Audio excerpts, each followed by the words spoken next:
வணக்கம். தமிழ் நியூஸ் சேனலுக்காக உதயகுமார். 2026 சட்டமன்ற தேர்தலில் அரக்கோணம் தனித்தொகுதியில் முக்கிய கட்சிகளில் சீட் யாருக்கு என்றும் வெற்றி யாருக்கு கிடைக்கும் என்ற பரபரப்பு தகவல் தற்போது வெளியாகியுள்ளது. அந்த தகவலை குறித்து தற்போது நாம் விரிவாக பார்ப்போம். தமிழ்நாட்டின் தலைநகரம் சென்னைக்கு அருகாமையில் உள்ள புகழ்பெற்ற INS ராஜாளி கப்பற்படை விமானத்தளம் அமைந்துள்ள முக்கிய நகரம் அரக்கோணம் ஆகும். அரக்கோணம் ரயில் நிலைய இணைப்பு சந்திப்புள்ள மிகப்பெரிய ரயில் நிலையமாகும். ரயில் பயணிகளும் தனியார் தொழிலாளர்களும் சென்னைக்கு அதிக அளவில் வந்து செல்லும் முக்கிய நகரம் அரக்கோணம் ஆகும்.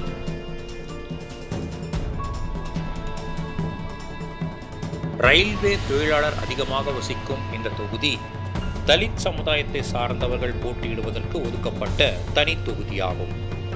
இத்தொகுதியில் தலித் சமுதாயத்தை சார்ந்தவர்கள் மட்டுமே தேர்தலில் போட்டியிட முடியும். இப்பகுதியில் MRF மற்றும் L&T சிமெண்ட் கம்பெனி உட்பட சிறிய கம்பெனிகள் பல உள்ளன. இருந்தாலும் இந்த தொகுதியில் வசிக்கும் பெரும்பாலான மக்கள் சென்னைக்கு வேலைக்கு செல்பவர்களாக உள்ளனர். அரக்கோணத்தில் இருந்து ரயில் மார்க்கமாக நாள்தோறும் ஆயிரக்கணக்கான பொதுமக்கள் சென்னைக்கு சென்று வருகின்றனர். சென்னைக்கு அருகில் உள்ள முக்கிய நகரம் அரக்கோணம் என்பது குறிப்பிடத்தக்கதாகும்.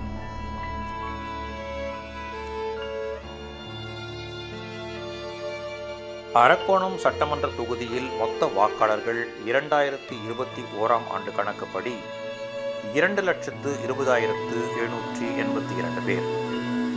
அரக்கோணம் தொகுதியில் அரக்கோணம் நகரம், அரக்கோணம் ஒன்றியம், நெமிலி ஒன்றியம், தக்கோலம் பேரூராட்சி ஆகிய பகுதிகள் உள்ளடங்கியுள்ளது.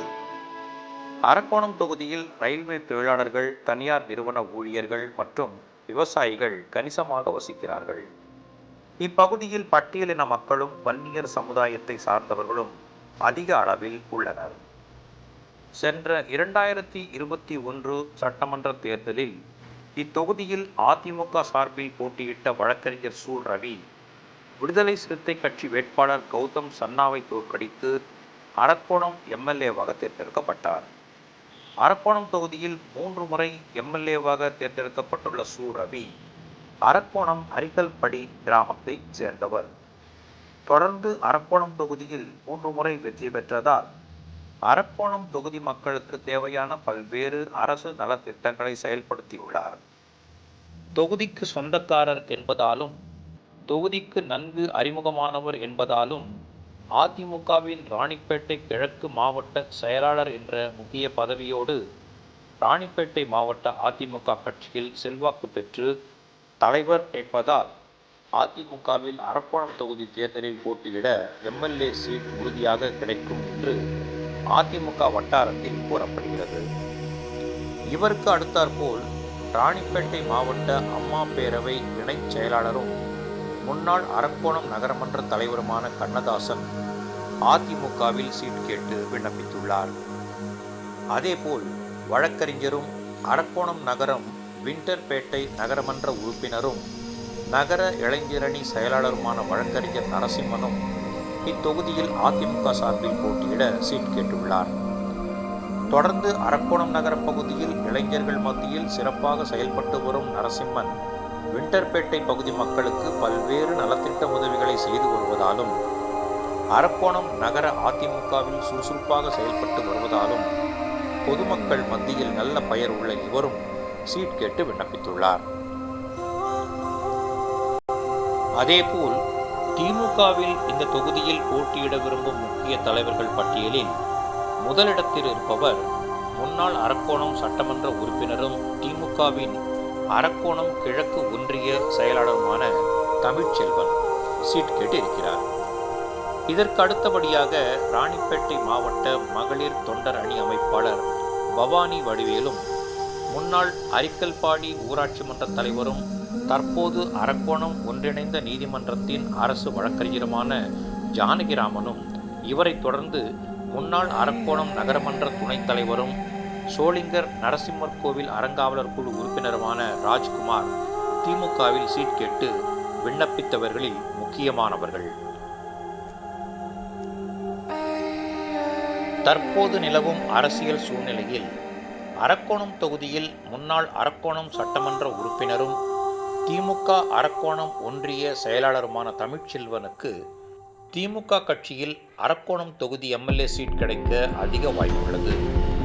காரணம், 1996 சட்டமன்ற தேர்தலில் அரக்கோணம் தொகுதியில் தன்னை எதிர்த்து போட்டியிட்ட அதிமுக வேட்பாளரை விட 46,868 அதிக வாக்குகள் பெற்று திமுகவை மகத்தான வெற்றி பெறச் செய்த தமிழ்ச்செல்வன் தென்னக ரயில்வேயில் ஊழியராக பணிபுரிந்து இப்பகுதி ரயில்வே தொழிற்சங்கத்தில் முக்கிய நிர்வாகியாக பணியாற்றியுள்ளார்.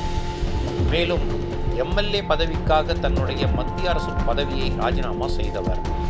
திமுகவை சேர்ந்த தமிழ்ச்செல்வன் அரக்கோணம் முழுவதும் சொந்தக்காரர்கள் அதிகம் உடையவர் என்ற பெயரோடு இவர் சட்டமன்ற உறுப்பினராய் இருந்த காலகட்டத்தில் அரக்கோணம் தொகுதியில் சென்னைக்கு ரயிலில் சென்று வர எம்எல்ஏ மற்றும் எம்பி பரிந்துரை மூலம் வழங்கப்பட்ட 10 ரூபாய் ரயில் சீசன் சலுகை அட்டையை பெற்றுக்கொள்வதற்கு பல்லாயிரக்கணக்கான மக்களுக்கு பரிந்துரை கடிதத்தை வழங்கி அரக்கோணம் தொகுதி மக்கள் மத்தியில் பெயர் பெற்று விளங்கியவர் அவர்.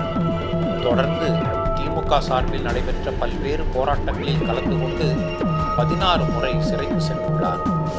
இவர் திமுக கட்சியில் எந்த கோஷ்டியையும் உருவாக்காமல் கட்சியினர் அனைவரும் அவர்களுக்கு மத்தியில் நல்ல பெயர் பெற்றவர். அதோடு மட்டுமல்லாமல் அனைத்து சமுதாய மக்களையும் ஜாதி மத பேதம் இல்லாமல் அனைவரையும் அரவணைத்து செல்லக்கூடியவர் என்று பெயர் பெற்றவர். மேலும் அதிமுகவின் பலம் வாய்ந்த வேட்பாளர் சு ரவியை எதிர்த்து போட்டியிடும் அனைத்து சக்தியும் கொண்ட ஒரே திமுக வேட்பாளர் இவர்தான் என திமுக வட்டாரத்தில் கூறப்படுகிறது.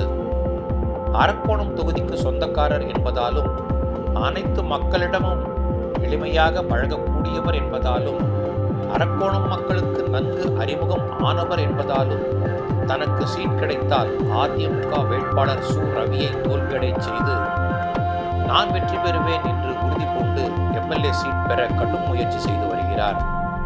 ராணிப்பேட்டை மாவட்டத்தின் திமுகவின் மூத்த தலைவராக விளங்குகின்ற இவருக்கு சீட் கிடைக்கும் என நம்பிக்கையில் தற்போது பணியாற்றி வருகிறார். இவருக்கு அடுத்தாற்போல் ராணிப்பேட்டை மாவட்ட திமுக மகளிர் தொண்டரணி அமைப்பாளராக உள்ள பவானி வடிவேலு அரக்கோணம் தனித்தொகுதியில் திமுக வேட்பாளராக போட்டியிட தற்போது கடும் முயற்சி மேற்கொண்டு வருகிறார். இவருடைய கணவர் வடிவேலு வன்னியர் சமுதாயத்தை சார்ந்தவர். தலித் சமுதாயத்தை சேர்ந்த பவானியை இவர் காதல் திருமணம் செய்து கொண்டதால் தலித் சமுதாயத்தை சேர்ந்த தன் மனைவியின் மூலம் தலித் சமுதாய மக்களுக்கு கிடைக்க வேண்டிய சட்ட உரிமையை தன்னுடைய மனைவியின் மூலமாக தனித்தொகுதி உரிமையை பெற்றுவிட தீவிரமாக முயற்சி செய்கிறார். நெமிலி ஒன்றிய திமுக செயலாளரும் நெமிலி ஊராட்சி ஒன்றிய தலைவருமான வடிவேலு தன் மனைவிக்கு எம்எல்ஏ சீட் பெற தீவிர முயற்சியில் ஈடுபட்டு வருகிறார். இதற்காக ராணிப்பேட்டை திமுக செயலாளரும் கைத்தறித்துறை அமைச்சருமான காந்தி மூலமாகவும் திமுக கட்சியின் முக்கிய தலைவரும் அரக்கோணம் நாடாளுமன்ற உறுப்பினருமான ஜெகத் ரட்சகன் மூலமாகவும் பல்வேறு முயற்சிகளை செய்து வருகிறார். 2026 சட்டமன்ற தேர்தலில் எவ்வளவு பணம் செலவானாலும் பரவாயில்லை, பல கோடி தன்னால் செலவு செய்ய முடியும் என்று எம்எல்ஏ சீட்டு பெற தொடர்ந்து முயற்சி செய்கிறார் வடிவேலு. மேலும் ஆருத்ரா நிதி நிறுவன மோசடியில் இப்பகுதி மக்களிடம் பல கோடி ரூபாய் மோசடி செய்த ஆருத்ரா நிதி நிறுவன முக்கிய நிர்வாகிகளான இவருடைய சொந்தக்காரர்களுக்கு இவர் உதவி செய்து காப்பாற்றி உள்ளதாகவும் அதனால் இப்பகுதி மக்கள் இவர் மீது கோபமாக உள்ளதாகவும் மேலும் நெமிலி ஊராட்சி ஒன்றிய பெருந்தலைவர் பதவி மூலமாக பல்வேறு மக்கள் நலப்பணிகளை செய்ய தன்னுடைய மைத்துனர் மூலமாக டெண்டர் எடுத்து அதன் மூலம் பல கோடி ரூபாய் சம்பாதித்துள்ளதாகவும் கட்சியின் மூத்த தலைவர்களையும் மதிக்காமல் தன்னிச்சையாக அரசியல் நடவடிக்கைகளை மேற்கொண்டு வருவதாகவும் திமுக கட்சிக்காரர்களுக்கு எந்த உதவிகளையும் செய்யாமல் தன் குடும்பத்தாருக்கு பல்வேறு உதவிகளை செய்து வருவதாக திமுகவினர் இவர் மீது குற்றம் சாட்டி வருகின்றனர். பல்வேறு சட்ட விரோத வேலைகள் மூலம் கோடிக்கணக்கில் பணம் சம்பாதித்துள்ளதாகவும் நெமிலி திமுக ஒன்றிய செயலாளர் என்ற பதவியின் மூலமாக தலித் மக்களுக்கு வழங்கப்படுகின்ற சட்ட உரிமையை இவர் தன்னுடைய மனைவியின் மூலமாக அடைய நினைப்பது இத்தொகுதியில் உள்ள திமுக தலித் தலைவர்கள் மத்தியில் பெரும் எதிர்ப்பை கிளப்பியுள்ளது. அரக்கோணம் தனித்தொகுதியில் திமுகவை சேர்ந்த எந்த தலித் உறுப்பினர்களுக்கும் எம்எல்ஏ சீட் வழங்கினாலும் பரவாயில்லை என்றும், ஆனால் பவானி வடிவேலுக்கு மட்டும் சீட் கொடுத்தால் இத்தொகுதியில் உள்ள திமுக தலைவர்கள் யாரும் இவருக்கு வேலை செய்ய தயாராக இல்லை என்றும், இவர் மீது திமுக தலைமைக்கு பல்வேறு புகார் மனுக்களை திமுகவினர் தொடர்ந்து அனுப்பி வண்ணமே உள்ளனர். எனவே திமுகவில் பண செல்வாக்கு இருந்தாலும் கட்சியில் இவருக்கு செல்வாக்கு இல்லாத காரணத்தால் அரக்கோணம் தொகுதியில் பவானி வடிவேலுக்கு எம்எல்ஏ சீட் கொடுத்தால் தோல்வி உறுதி என்று திமுக முக்கிய தலைவர்கள் கூறி வருகின்றனர். அரக்கோணம் தொகுதியில் தற்போதைய நிலையில் அதிமுகவும் திமுகவும் நேரடி போட்டியில் இறங்கியுள்ளது. இதற்கடுத்தாற்போல் விஜயுடைய தமிழக வெற்றி கழகத்தில் அரக்கோணம் தொகுதியில் ராணிப்பேட்டை கிழக்கு மாவட்ட செயலாளரும் அரக்கோணம் கிரிக்கல்ஸ்பேட்டை நகரமன்ற உறுப்பினருமான காந்தி ராஜாவிற்கு சீட் கிடைக்க அதிக வாய்ப்புள்ளது. இவர் இந்த பகுதியில் தொடர்ந்து மக்களுக்காக சிறப்பாக பணியாற்றி வருவதாலும், இப்பகுதி மக்களுக்கு நன்கு அறிமுகமாகிய மாணவர் என்பதாலும், பல கோடி ரூபாய் பணத்தை செலவு செய்கின்ற அளவுக்கு வசதி வாய்ப்புகள் உள்ளதாலும் தமிழக வெற்றி கழகத்தில் அரக்கோணம் தொகுதியில் இவருக்குத்தான் சீட்டு உறுதி என்று கூறப்படுகிறது. அரக்கோணத்தில் அதிமுக, திமுக, தவேக, நாம் தமிழர் கட்சி இடையேயான 4 முனை போட்டியில் தற்போது உள்ள சூழ்நிலையில் திமுகவும் அதிமுகவும் கடும் போட்டியை சந்திக்க உள்ளது. வெற்றி தோல்வி என்பது 2026 ஏப்ரல் மாதத்திற்கு முன்பு அமையவுள்ள கூட்டணியை பொறுத்து முடிவு செய்யப்படும். வன்னியர் வாக்குகள் அதிகமாக உள்ள இப்பகுதியில் குறிப்பாக பாட்டாளி மக்கள் கட்சி எந்த முக்கிய கட்சியுடன் கூட்டணி சேருமோ அந்த கட்சியை சேர்ந்த வேட்பாளரே வெற்றி பெற அதிக வாய்ப்புள்ளதாக இப்பகுதி மக்கள் கூறுகின்றனர்.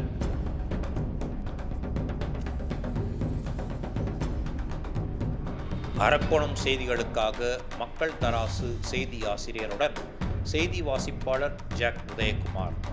பரபரப்பான அரசியல் செய்திகளை தெரிந்து கொள்ள தமிழ் நியூஸ் இணையதள சேனலை சப்ஸ்கிரைப் செய்யவும்.